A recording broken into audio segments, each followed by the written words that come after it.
আত্মীয় স্বজন গেলে বলবেন কাবাঘর দেখার সাথে সাথে প্রথম যখন কালো অংশটা চোখে পড়বে, যখন আপনি মসজিদে হেরমের গেট দিয়ে ঢুকবেন, যখন ওই Fahad Gate, King Fahad Gate আছে, যখন ঢুকবেন অনেক দূর থেকে কালো কালো কাবাঘরের একটু একটু দৃশ্য ভেসে উঠবে চোখের সামনে।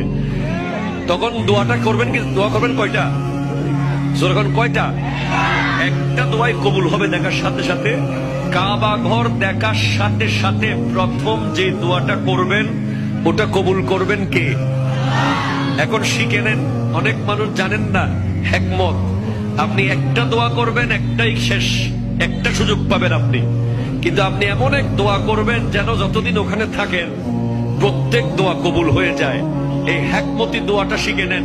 আপনি বলবেন আল্লাহ আমি 10, 12, 15 যতদিন এখানে থাকবো যতগুলো দোয়া করব সব কবুল করে নিয়েন।